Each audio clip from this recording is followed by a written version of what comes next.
The champagne glass shattered against the marble floor, sending golden liquid and crystal shards across my designer heels. "No one cares about your opinion," my brother-in-law Richard declared, his voice cutting through the charity gala like a blade through silk. The entire ballroom fell silent, 300 pairs of eyes turning to witness my humiliation. I stood there, my research papers scattered at my feet, soaking in Dom Perignon that cost more than my monthly rent. The irony wasn't lost on me that just 6 hours later, I would receive an encrypted email that would change everything, an invitation that would prove him wrong in ways he could never imagine. But I should tell you how I ended up here, standing in front of the most powerful people in my city, being told my voice meant nothing. Before I continue, if stories about finding your voice when the world tries to silence you resonate with you, please take a moment to like this video and subscribe. Your support helps these stories reach others who need to hear them. My name is Sophia Martinez, and for 23 years, I was the family disappointment. Not because I'd failed at anything, quite the opposite. I'd graduated summa cum laude with a degree in international relations and environmental science. I spoke 5 languages fluently. I'd published 3 papers on sustainable development in peer-reviewed journals before I turned 22. But in the Whitmore family, the family I'd married into through my husband James, none of that mattered. You see, the Whitmores measured success in stock portfolios and corporate acquisitions, not in academic achievements or humanitarian goals. James and I had met in college. He was different then, or maybe I was just too young to see the signs. His family owned Whitmore Industries, a conglomerate with fingers in everything from real estate to pharmaceutical development. When we married right after graduation, I thought I was gaining a partner who supported my dreams of making a difference in the world. Instead, I gained a family who saw me as James's pretty little mistake, the idealistic girl he'd married before he knew better. Richard, James's older brother and the CEO of Whitmore Industries, made his disdain particularly clear. At every family gathering, he would find ways to diminish me. When I mentioned my research on water scarcity in developing nations, he'd laugh and say, "That's adorable, Sophia. Maybe you should focus on something more practical, like planning the company Christmas party." When I tried to discuss the environmental impact of their latest factory expansion, he'd pat me on the head like a child and tell me to leave the real business to the adults. James never defended me. In public, he'd give me sympathetic looks, but in private, he'd tell me I was being too sensitive. "Richard's just protective of the family business," he'd say. "You know how he is. Just ignore him." But how do you ignore someone who controls not just your husband's career, but by extension, your entire life? The transformation of James from the passionate environmental studies minor I'd fallen in love with to Richard's yes man happened so gradually, I almost didn't notice. First, he stopped attending climate action rallies with me. Then he started missing my presentations at the university. Eventually, he began echoing Richard's dismissive comments. "Maybe you should be more realistic about your career goals," he'd say over dinner. "The family business needs someone to handle their charitable foundations. It would be a good fit for you." But I wasn't interested in being a trophy wife who organized galas and smiled for photos. I had spent years researching sustainable development models that could lift entire communities out of poverty while protecting the environment. My professor, Dr. Sarah Chen, had become my mentor and constantly encouraged me to pursue my doctorate. She saw something in me that my own family, my chosen family, refused to acknowledge. The Whitmore family dinners were exercises in endurance. They'd gather in Richard's Manhattan penthouse, 30 floors above the city, where they could literally look down on everyone else.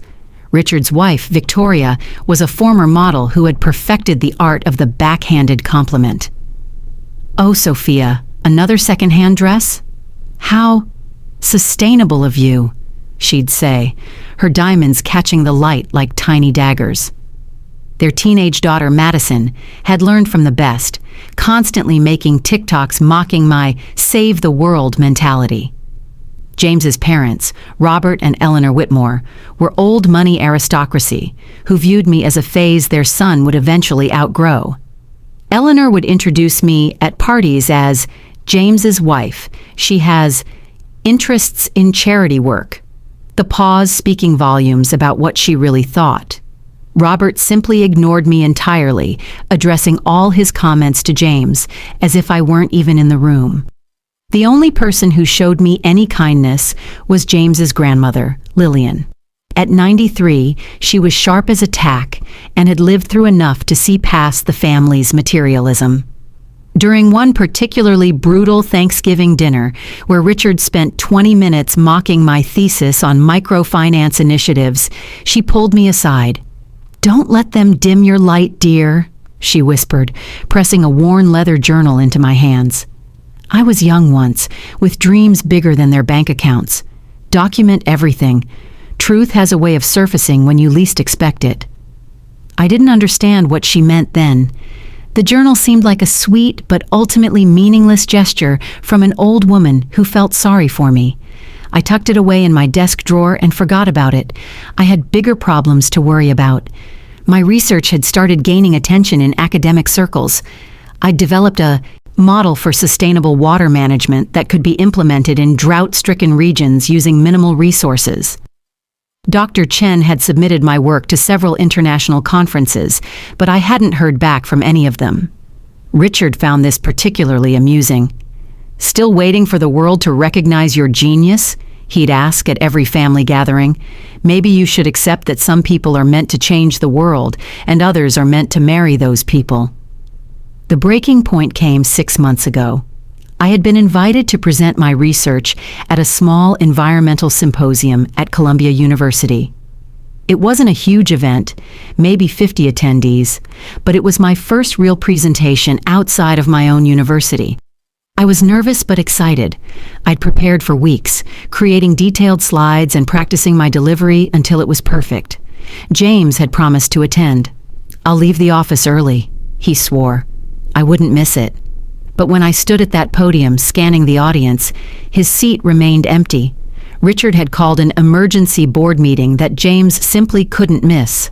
I presented my research to strangers, my voice steady despite the crack in my heart. The presentation went well. Several professors approached me afterward with questions and suggestions. One woman, who introduced herself as Dr. Patricia Okonkwo from the Nigerian Environmental Institute, seemed particularly interested. She took my card and said she'd be in touch. But when I got home that night, James barely looked up from his laptop. "How'd it go?" he asked absently. When I started to tell him about Dr. Okonkwo, he cut me off. "That's nice, honey. Richard wants us at the charity gala tomorrow night. Wear something appropriate." Something appropriate. That had become the theme of my life. Be appropriate. Don't embarrass the family. Don't talk about your research at social events. Don't make Richard look bad in front of investors. Don't. The charity gala was for clean water initiatives, which should have been perfect given my research focus. I had prepared a brief presentation about my water management model, thinking this would finally be an audience that would appreciate my work. The organizers had even given me 5 minutes to speak during the dinner portion. I stood at that podium in the ballroom of the Waldorf Astoria, looking out at a sea of wealthy faces, and began my presentation. I had barely gotten through my introduction when Richard stood up from the head table. "I think we've heard enough about theoretical solutions," he announced, his voice carrying across the room. "What these regions need is real investment, not academic pipe dreams." The room chuckled politely, the way rich people do when someone they respect makes a joke at someone else's expense. I tried to continue, but Richard wasn't done. He walked up to the stage, took the microphone from my hand, and turned to the audience. "My sister-in-law means, well," he said, his tone dripping with condescension. "But perhaps we should hear from someone with actual experience in international development." That's when he said it. As I stood there, my research papers still in my hands, my carefully prepared presentation dying on my lips, he looked me straight in the eye and delivered the words that would echo in my mind for months to come. "No one cares about your opinion, Sophia. This is the real world, not a classroom." The champagne glass I'd been holding slipped from my fingers. The crash seemed to echo forever in the sudden silence. Golden liquid spread across the stage, soaking into my papers, my shoes, the hem of my dress. The audience shifted uncomfortably, but no one said anything. No one defended me, not even James, who sat at our table studying his phone as if nothing had happened. Victoria laughed, a tinkling sound like breaking glass. "Oh, Sophia," she called out, "always making everything so dramatic." The room relaxed, taking their cue from her. Conversations resumed. Waiters appeared to clean up the mess. And I stood there, invisible again, holding my ruined research papers. I left the gala early, taking a taxi home alone. James didn't even notice I'd gone. I sat in our apartment, his apartment really, since his family owned the building, and stared at my laptop screen. My inbox was empty except for spam and a reminder about my student loan payment. 5 years of research, 3 published papers, fluency in 5 languages, and none of it mattered. Richard was right. No one cared about my opinion. I opened Lillian's journal that night, desperate for something, anything, to make me feel less alone. The pages were filled with her handwriting, documenting her own struggles as a young woman with dreams in a family that valued only money and power.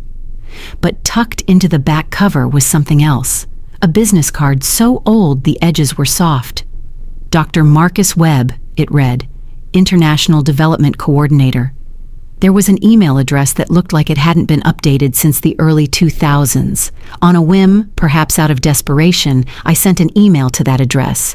I didn't expect it to work. The address was probably long dead, and even if it wasn't, why would anyone care about the research of a nobody like me? But I attached my papers anyway, the ones that weren't completely ruined by champagne, and hit send. The response came at 3 a.m., waking me from a fitful sleep. The email was brief, just 2 lines. "Your work is exactly what we've been looking for. Check your spam folder." My hand shook as I opened my spam folder. There, buried between ads for weight loss pills and fake investment opportunities, was an email that had arrived 6 hours after the gala, 6 hours after Richard had publicly humiliated me. The sender was listed only as UN Development Program, which I assumed was a phishing scam. But when I opened it, the official letterhead made my heart stop. "Dear Ms. Martinez," it began, "the United Nations Development Program, in partnership with the World Bank and the Gates Foundation, cordially invites you to serve as our keynote speaker at the Global Summit on Sustainable Development. Your groundbreaking research on water management in arid regions has been selected from over 3,000 submissions as the most innovative and implementable solution we have reviewed. The summit will be held at the UN headquarters in New York in 3 days. We apologize for the short notice, but Dr. Patricia Okonkwo has spoken very highly of your work, and we have had a last-minute cancellation from another speaker. Your presentation will be broadcast to world leaders, NGO directors, and development specialists in 195 countries. A car will be sent to your residence on Thursday morning. Please confirm your attendance at your earliest convenience." I read the email 5 times before it sank in. Then I laughed. Not a happy laugh, but the kind that comes when the universe reveals its twisted sense of humor. 3 days. The UN wanted me to speak in 3 days, and they wanted me to present the exact research that Richard had just publicly declared worthless. I didn't tell anyone, not James, who had come home after 2 a.m. and fallen asleep without a word, not Dr. Chen, who would have insisted on helping me prepare. Certainly not the Whitmores. For 3 days, I went through the motions of my regular life. I attended another family dinner where Richard regaled everyone with the story of my meltdown at the gala. I smiled when Victoria suggested I might benefit from therapy to deal with my unrealistic ambitions.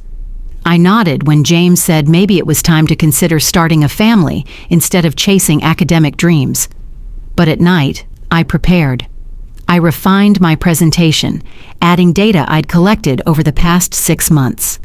I reached out to my contacts in Nigeria, Bangladesh, and Peru, who had been testing my models in small communities. The results they sent back were better than I'd dared hope. One village had increased their water access by 400% while reducing consumption by 30%. Another had created a sustainable irrigation system that was now being copied by neighboring communities. Thursday morning arrived gray and drizzly. James had already left for the office. Richard had called another early meeting. I put on my best suit, the one I'd bought with my first research grant and saved for special occasions. As I was leaving, I grabbed Lillian's journal on impulse. It felt like carrying a piece of the only person who had believed in me. The car the UN sent was not what I expected. It wasn't a standard town car, but a Tesla with diplomatic plates. The driver, an older gentleman named Samuel, smiled at me in the rearview mirror. "Big day, Ms. Martinez?" he asked. "You could say that," I replied, my voice steadier than I felt. "I've driven a lot of speakers to the UN," he said, "Nobel laureates, heads of state, CEOs of Fortune 500 companies. But Dr. Okonkwo specifically requested I pick you up. She said you were going to change the world today." The UN headquarters building rose before us like a glass monument to international cooperation. I'd passed it hundreds of times living in New York, but I'd never imagined I'd enter it as anything other than a tourist. Samuel pulled up to a side entrance where a young woman with a clipboard and a bright smile was waiting. "Ms. Martinez, I'm Amy, your liaison for today. We're so excited to have you. Your presentation is scheduled for 11 a.m., which gives us time for a brief tour and to get you set up with our technical team." She barely paused for breath as she led me through security and into an elevator. "The Secretary General himself has adjusted his schedule to attend your presentation. He's very interested in your water management model." The next 2 hours passed in a blur. I was introduced to dozens of people whose names I immediately forgot. I was shown the General Assembly Hall, empty now but still imposing. I was taken to a green room where makeup artists and stylists fussed over me, ensuring I'd look good on camera. Through it all, I kept thinking about Richard's words. No one cares about your opinion. At 10:45, Amy led me to a smaller auditorium. Not the main General Assembly Hall, but still impressive. It was already filling with people. Real people, not the Manhattan social elite who attended galas for the photo opportunities, but individuals who had dedicated their lives to making the world better. I recognized faces from journals and documentaries. Dr. Muhammad Yunus, the father of microfinance, was in the third row. Melinda French Gates was having an animated discussion with someone from the World Health Organization. And then I saw them, the Whitmores, all of them, sitting in a reserved section near the front. Richard's face was purple with rage. Victoria looked like she'd swallowed something sour. James seemed confused, searching my face for an explanation. But Lillian was smiling, tears streaming down her weathered cheeks. Amy noticed my shock. "Oh yes, we invited your family. Dr. Okonkwo insisted. She said they needed to see this." She winked. Sometimes the best revenge is massive success. I wanted to run. Every instinct told me to flee, to avoid the confrontation that was surely coming. But then I remembered all the times I'd stayed silent. All the dinners where I'd smiled politely while they diminished me. All the moments I'd doubted myself because they'd convinced me I was worthless. The lights dimmed. The UN Deputy Secretary General took the stage to introduce me. As she read my accomplishments, the real ones, not the watered-down version the Whitmores told their friends, I watched Richard's face grow darker. She mentioned my published papers, my field research, the communities already implementing my models. She called me one of the most promising young voices in sustainable development and a visionary whose work could save millions of lives. When I took the stage, the applause was thunderous. Real applause, not the polite golf claps of charity galas. I adjusted the microphone, looked directly at Richard, and began. 6 days ago, I said, someone told me that no one cares about my opinion. They said it in front of 300 people as I stood holding research that had taken me 5 years to complete.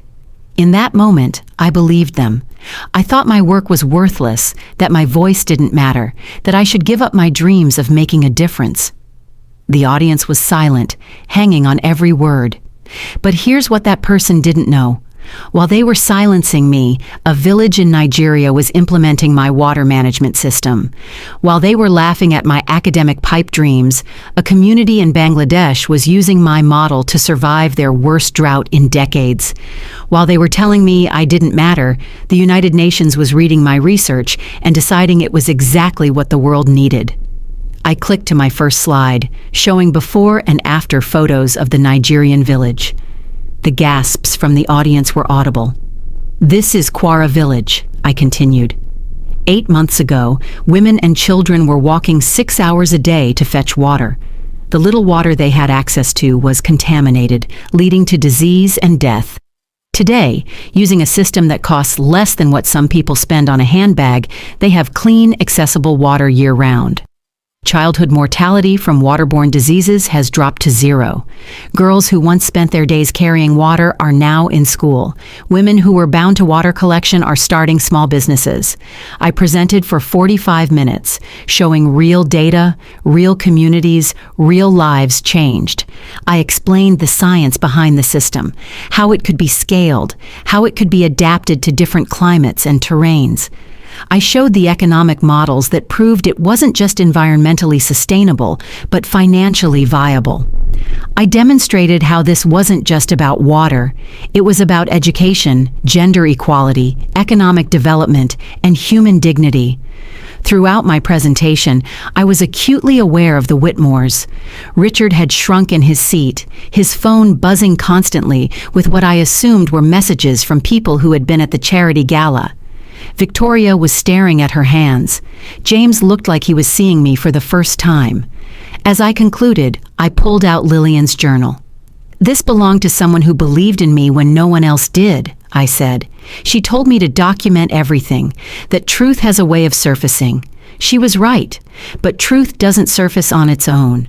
We have to dig for it, fight for it, and when people try to bury it, we have to be brave enough to bring it to light." The applause when I finished was deafening. People stood, whistling and cheering. The Secretary General himself shook my hand and whispered, "Extraordinary." Dr. Okonkwo embraced me with tears in her eyes. "I knew it," she said. "From that small symposium at Columbia, I knew you were special." But the most important moment came when Lillian approached the stage. At 93, she moved slowly, but with determination. When she reached me, she took my hands in hers. "I've been documenting everything too," she said quietly. "Every dismissive comment, every cruel joke, every time they tried to make you small. I've been sending your research to my own contacts, people from my husband's old network who actually care about making a difference. Robert doesn't know, but I control a significant portion of the Whitmore Trust, and I've just decided where that money is going." The aftermath was swift and devastating for the Whitmores. Within hours, my presentation was trending on social media. "No One Cares" became a rallying cry for young women in STEM whose work had been dismissed. The video of Richard's humiliation at the charity gala surfaced, someone having filmed it on their phone, and was played side by side with my UN presentation. The contrast was damning. Major news outlets picked up the story. From humiliation to the UN, how one woman's silenced voice became a global phenomenon, read the CNN headline. The New York Times ran a feature on the systemic dismissal of women's contributions in academic and professional settings, using my story as the centerpiece. Even late-night comedians got involved, with one creating a segment called "Opinions Nobody Cares About That Changed the World," featuring women throughout history whose ideas were initially dismissed. Richard's investors were not pleased. Several major stakeholders in Whitmore Industries called emergency meetings, questioning why the CEO had publicly humiliated someone who was now being hailed as a visionary by the UN. The company's stock dropped 12% in 3 days. Environmental groups that had been protesting Whitmore Industries' practices for years suddenly had a new focal point, using Richard's dismissal of environmental research as evidence of the company's callous attitude toward sustainability. But the real blow came from Lillian. True to her word, she redirected $30 million from the Whitmore Family Trust to create the Martinez Foundation for Sustainable Development. The foundation's first initiative? Implementing my water management system in 50 communities across Africa and Asia. She also ensured that the story of why she created the foundation was very public, including Richard's role in trying to silence important research. James filed for divorce 2 weeks after the UN presentation, not because I asked him to, but because he finally understood that he had become someone he didn't recognize. "I used to care about these things," he said during one of our last conversations. "I used to want to make a difference. When did I become someone who stands by while my wife is humiliated? When did I become Richard?" I didn't have an answer for him. The truth was, it had happened so gradually that neither of us had noticed until it was too late. He moved out of the apartment, leaving me in a space that for the first time felt like it might become a home rather than a prison. Victoria attempted damage control by throwing a charity gala for water initiatives, desperately trying to align herself with my cause. But when she stood up to speak about the importance of clean water access, someone in the audience shouted, "What about sustainable fashion?" Her Instagram followers had done their research, discovering that her clothing line was one of the worst environmental offenders in the industry. The gala raised less than half its goal, and Victoria's brand partnerships began dropping one by one. Madison, Richard, and Victoria's daughter surprised everyone by publicly apologizing to me on TikTok. Her video, which went viral with over 10 million views, was surprisingly mature. "I grew up in a family that taught me to mock anyone who cared about more than money," she said. "I made fun of my aunt for trying to save the world because that's what I was taught to do. But watching her speak at the UN, watching her refuse to be silenced, taught me something different. It taught me that caring isn't weakness, it's strength. And I want to be strong like her." The transformation in my professional life was equally dramatic. Universities around the world invited me to speak. The Gates Foundation offered me a position leading their water initiative. The MacArthur Foundation awarded me a Genius Grant to continue my research. Publishers wanted my story. Documentary filmmakers wanted to follow my work in the field. But perhaps the most meaningful change came in the communities where my system was being implemented. I received videos from villages celebrating their first harvest using sustainable irrigation. Children sent drawings of their families no longer sick from contaminated water. Women sent photos of the small businesses they'd started with, the time they'd saved from water collection.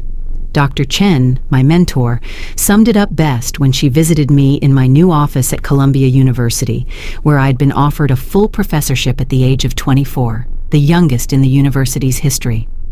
"You know what the difference is between you and Richard?" she asked. "He inherited his power. You earned yours. And that's why his words are already forgotten while yours are changing the world." 6 months have passed since that night at the charity gala.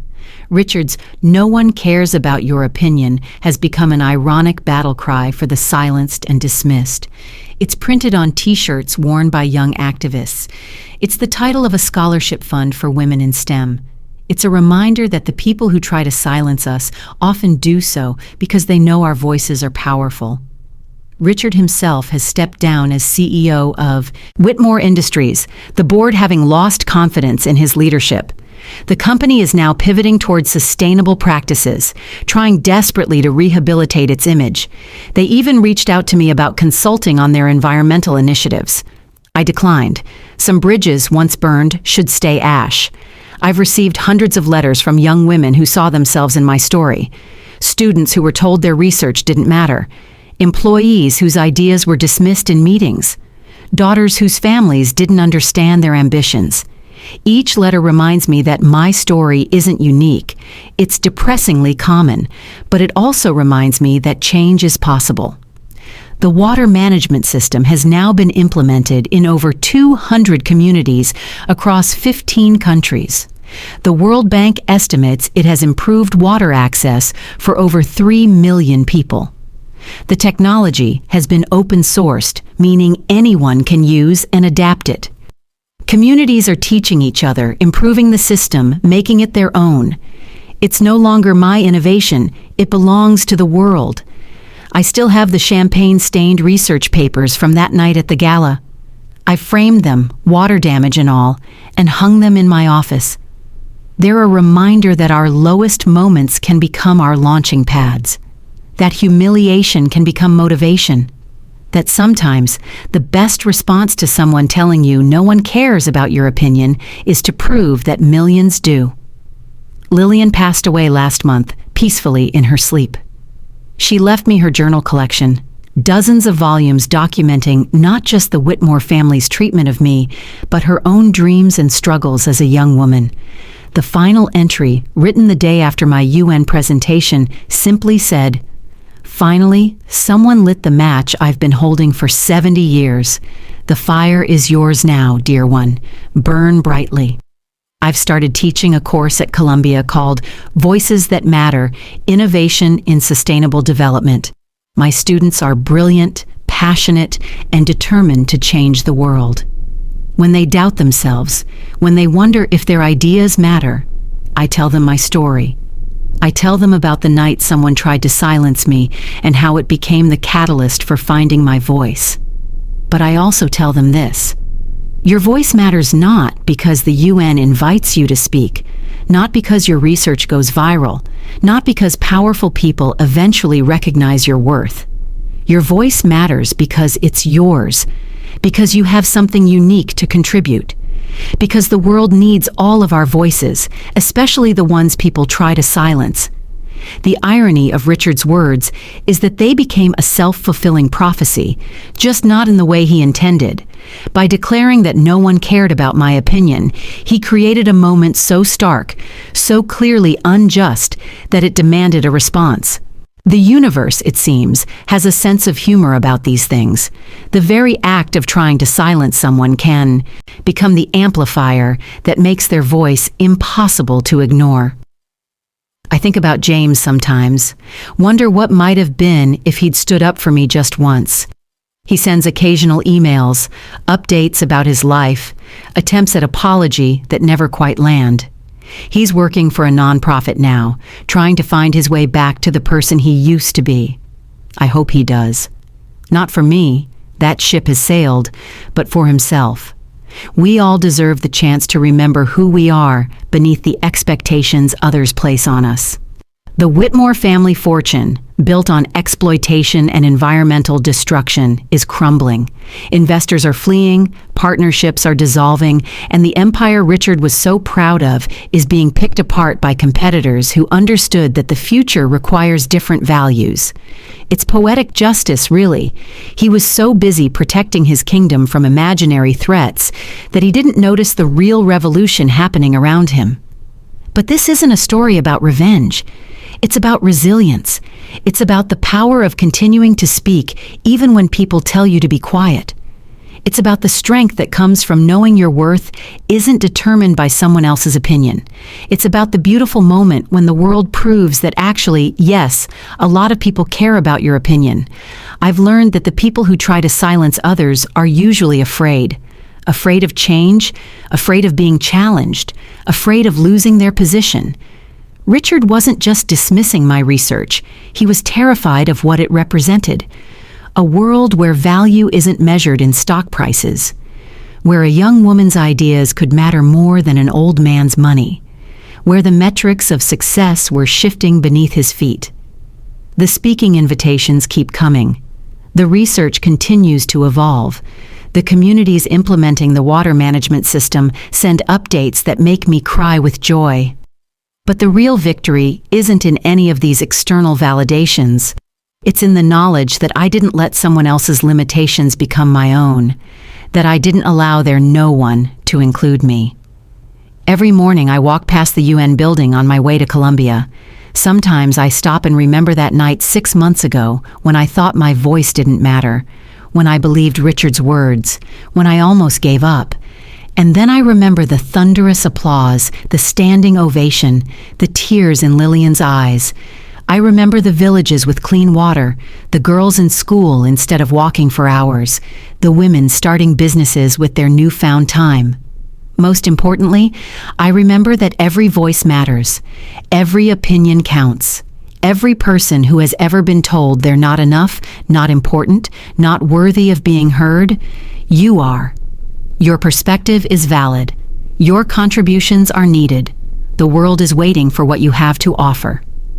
The title of my upcoming book, which will be published next spring, is Everyone Cares: How One Humiliation Sparked a Global Movement. The dedication reads, to Lillian, who kept the matches dry, to the silenced, who are finding their voices, and to Richard, who gave me the greatest gift imaginable, the motivation to prove him wrong. The book tour will take me to 30 cities across 15 countries. I'll be speaking at universities, community centers, and yes, even corporate boardrooms. The message is always the same. Your voice matters. Your opinions count. Your ideas can change the world. Don't let anyone convince you otherwise. I've established a mentorship program for young women in STEM, particularly those from backgrounds where their ambitions aren't supported. We pair them with successful professionals who understand the unique challenges of being dismissed, overlooked, and underestimated. The program is called Voices Rising, and we've already supported over 500 students in our first year. The water management system has evolved beyond my original design. Communities have adapted it, improved it, made it their own. Engineers in India have created a version that works in monsoon regions. Innovators in Chile have adapted it for mountain communities. It's no longer my system. It's the world's. And that's exactly as it should be. Sometimes I receive emails from people who were at the charity gala that night. They apologize for not speaking up, for laughing along, for being complicit in their silence. I appreciate the apologies, but I also understand. It takes courage to stand up to power, especially when that power signs your paychecks or controls your social standing. Not everyone can afford to be brave in the moment, but everyone can learn to be braver going forward. The research continues.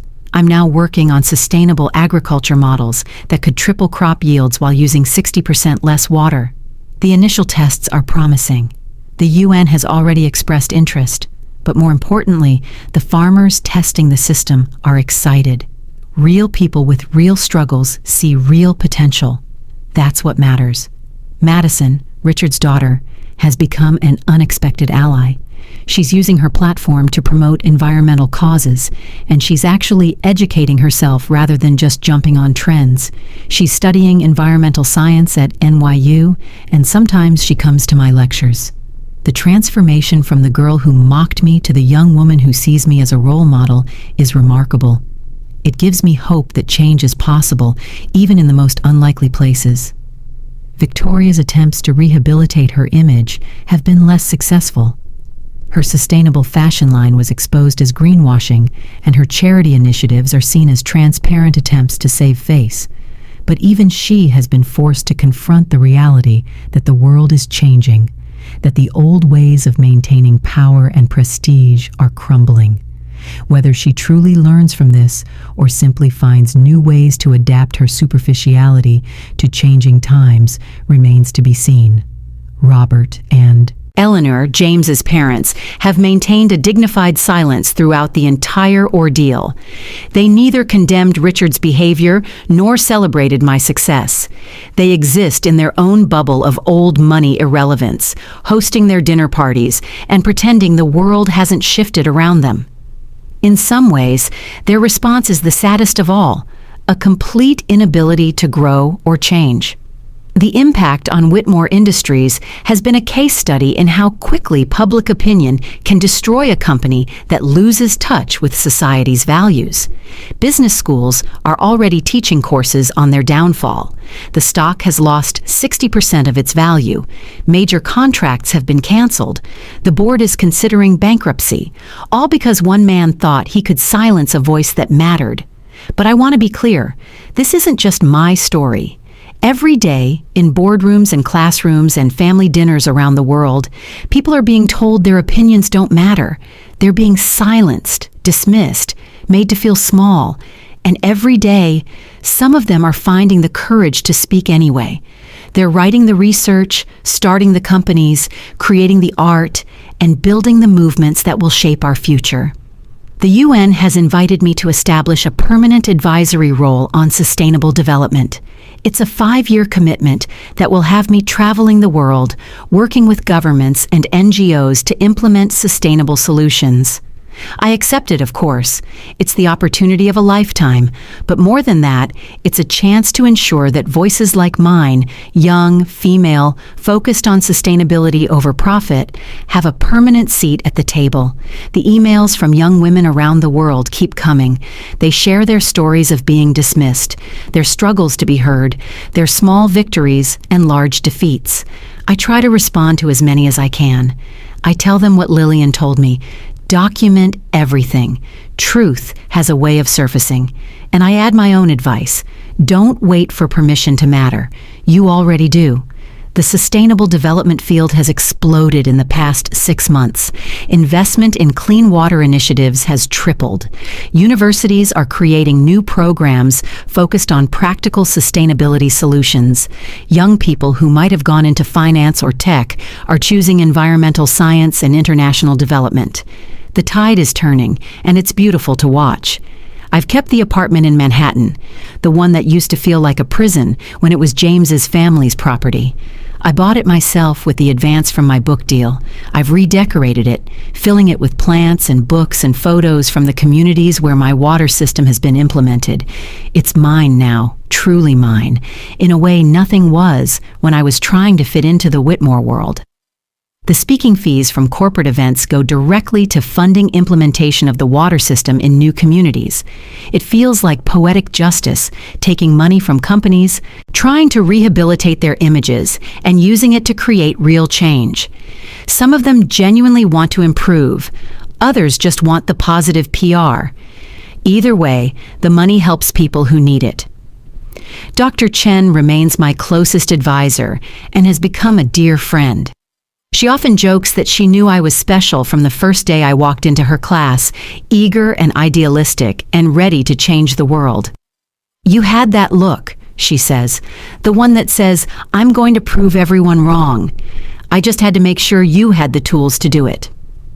The documentary about my work premiered at Sundance last month. Watching my story on screen was surreal. Seeing the footage from the UN presentation, the interviews with villagers whose lives have been changed, even the secretly recorded video from the charity gala. The filmmaker managed to capture not just my journey, but the larger story of how power structures try to maintain themselves by silencing dissent. Richard made one attempt to contact me, 6 months after everything fell apart. He left a voicemail, his voice smaller than I'd ever heard it. He didn't apologize exactly. Instead, he said, "I suppose you proved me wrong," as if this was about proving him wrong rather than about the millions of people who now have access to clean water. I didn't respond. Some people aren't worth the energy it takes to forgive them. The work continues. Every day brings new challenges, new opportunities, new voices rising to be heard. The water management system is just the beginning. There are so many problems to solve, so many communities to serve, so many innovations waiting to be discovered. And now I know that my voice, my opinion, my contribution matters in making those discoveries. I think about that night at the charity gala often, not with bitterness, but with something approaching gratitude. If Richard hadn't said those words, if he hadn't tried to silence me so publicly, would I have found the courage to speak so loudly? Would the world have listened? Sometimes the worst things that happen to us become the catalysts for our greatest triumphs. The young women in my Columbia course often ask me how I found the strength to keep going after that humiliation. I tell them the truth. I almost didn't. I almost gave up, almost accepted that my voice didn't matter, almost let them win. But then I remembered all the people whose lives could be changed by my work. I remembered that my voice wasn't just mine. It carried the hopes and needs of communities around the world who deserved better. And that's the real lesson here. Our voices don't just matter for ourselves. They matter for everyone who can't speak, everyone who hasn't been heard, everyone who's been told they're not important. When we refuse to be silenced, we create space for others to speak. When we stand up to those who dismiss us, we show others it's possible to stand. The Whitmore Empire is all but gone now. The buildings with their name are being sold off. The influence they wielded so carelessly has evaporated. Richard works as a consultant somewhere, I'm told, though no one seems quite sure what he consults on. The family that once looked down on everyone from their penthouse now can't afford the maintenance fees. But I don't take joy in their downfall. If anything, I feel sad for them. They had every advantage: wealth, education, connections, and they used it all to build walls instead of bridges. They could have been part of the solution. Instead, they became a cautionary tale about what happens when you value power over purpose. The Martinez Foundation, funded by Lillian's Redirected Trust, has become one of the most effective water access organizations in the world. We've helped over 5 million people gain access to clean water. We've trained thousands of local engineers and technicians. We've created a model that governments are adopting as policy, all because one old woman believed in a young woman's voice. I wear Lillian's wedding ring now, which she left me in her will. It's simple. Just a gold band, nothing like the ostentatious diamonds the Whitmore women favor. But it reminds me every day that someone believed in me when no one else did, that someone saw my worth when others were trying to diminish it, that someone kept the faith until I could find it myself. The invitations keep coming. The White House wants me to advise on climate policy. The World Economic Forum wants me to speak at Davos. Prime ministers and presidents want to discuss implementation strategies. It's overwhelming sometimes, this transition from nobody to somebody. But I remember that I was always somebody. It just took the world a while to notice. My research has been published in Nature, Science, and every major academic journal in my field. The same work Richard dismissed as academic pipe dreams is now required reading in environmental science programs worldwide. The irony is not lost on me. The very research he tried to silence has become impossible to ignore. But the real measure of success isn't in the accolades or the invitations or the awards. It's in the letters from girls who say my story inspired them to pursue STEM. It's in the videos from villages celebrating their first harvest with sustainable irrigation. It's in the knowledge that every day, somewhere in the world, a child is drinking clean water because I refuse to be silenced. The book tour starts next month. 30 cities, 15 countries, thousands of people who want to hear about how one moment of humiliation became a global movement. I'm nervous, but excited. Each stop is an opportunity to amplify other voices, to highlight local innovators and activists who are doing incredible work without recognition. James has found his way to redemption, sort of. He's working for an environmental nonprofit in Seattle, far from his family's influence. He sends me updates occasionally, not attempts to reconnect, just sharing that he's trying to make amends for his complicity. He's funding clean water projects in Central America, using what's left of his trust fund. It doesn't erase the past, but at least he's trying to build a better future. The UN presentation has been viewed over 100 million times online. It's been translated into dozens of languages. Teachers use it in classrooms to inspire students. Activists use it to demonstrate the power of persistence. Parents use it to show their daughters that their voices matter. That moment of triumph after humiliation has become bigger than me, bigger than Richard, bigger than any of us. I've started a podcast called Voices That Matter, where I interview people whose opinions were dismissed, but who went on to change their fields. Scientists whose research was mocked until it won Nobel Prizes. Artists whose work was rejected until it revolutionized their medium. Activists whose causes were ignored until they became movements. Each episode is a reminder that the people who try to silence us are usually on the wrong side of history. The water management system has evolved into something beautiful. Communities have created art around their water sources. Children have written songs about clean water. Festivals celebrate the anniversary of implementation. What started as a technical solution has become a source of cultural pride and community bonding. It's more than I ever dreamed it could be. Sometimes I walk through Central Park and remember the girl who used to sit on these benches, reading research papers and dreaming of making a difference while her husband's family planned her life for her. She seems like a different person now, someone I knew once but can barely remember. The transformation isn't just external, it's cellular. Every part of me has been rebuilt by this experience. The criticism comes too, of course. People who say I'm profiting from poverty, that I'm using suffering for personal gain, that I'm just another privileged person playing savior. I understand their skepticism, but I also know that the communities implementing the system are the ones inviting me back, asking for more help, spreading the word to neighboring villages. Their opinions matter more than any critics. The academic world has embraced me in ways I never expected. I've been offered positions at Harvard, MIT, Oxford. Universities that wouldn't have looked at my application 2 years ago are now competing for my presence.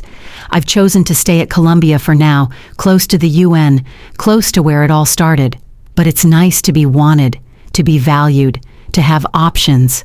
The next project is even more ambitious, a comprehensive system for sustainable agriculture that could end hunger in arid regions. The initial tests are promising. The UN is interested. Governments are reaching out. But I'm being more careful this time. Building a team, sharing credit, ensuring that the communities involved are true partners rather than test subjects. Madison has become one of my research assistants, a development that would have seemed impossible a year ago. She's brilliant, actually, once she stopped performing for her parents' approval. She says working with me has taught her what real influence looks like. Not inherited power, but earned respect. She's planning to pursue a PhD in environmental science. Richard must be mortified. The speaking engagements have become opportunities to scout for other silenced voices. In every audience, I can spot them. The young women whose ideas are dismissed, the researchers whose work is ignored, the innovators whose solutions are overlooked because they don't fit the traditional mold. I make a point of talking to them, encouraging them, connecting them with resources, building an army of voices that matter. The financial independence has been liberating in ways I didn't anticipate. Not having to worry about rent, about pleasing in-laws, about keeping quiet to keep the peace. It's changed how I move through the world. I can afford to take risks, to speak truth, to support others who are still trapped in situations like mine was. Money might not buy happiness, but it definitely buys freedom. The Whitmore name has become toxic in New York society. Events they used to chair no longer invite them. Clubs they belong to have quietly revoked memberships. The social infrastructure they spent generations building has crumbled in less than a year. It's a reminder that reputation, unlike money, can't be inherited. It has to be earned and maintained. But this story isn't about their downfall. It's about rising. It's about finding your voice when others try to silence it. It's about believing in your worth when the world tells you you're worthless. It's about the beautiful moment when the universe conspires to prove that yes, actually, everyone cares about your opinion. The future stretches before me, full of possibility. There are problems to solve, communities to serve, voices to amplify. The girl who stood on that stage, champagne dripping from her shoes, research papers ruined, has become a woman who speaks at the UN, who changes lives, who refuses to be silenced. The transformation isn't complete, it never is, but it's profound.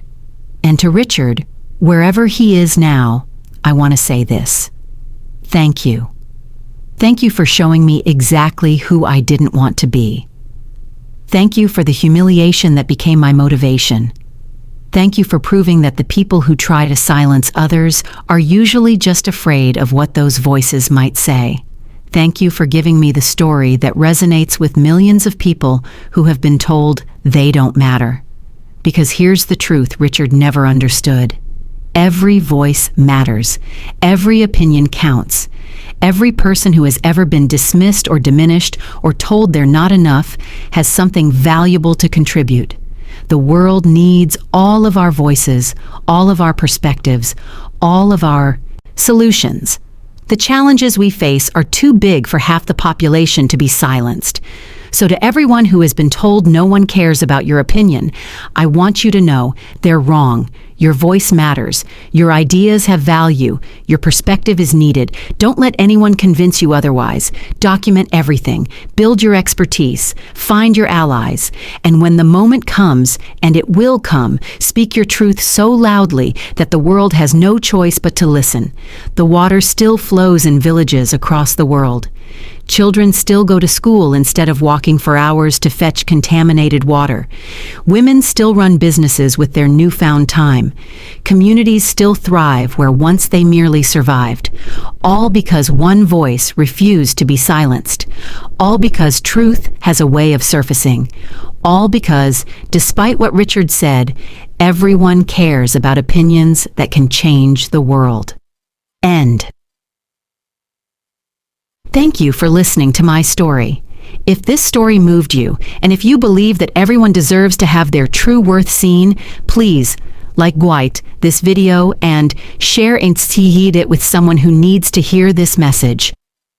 Comment below and tell me, what was the moment in the story that resonated with you the most? And if you want more powerful stories about finding your strength and overcoming the odds, make sure to subscribe onto the channel and turn on notifications. You won't want to miss what's next.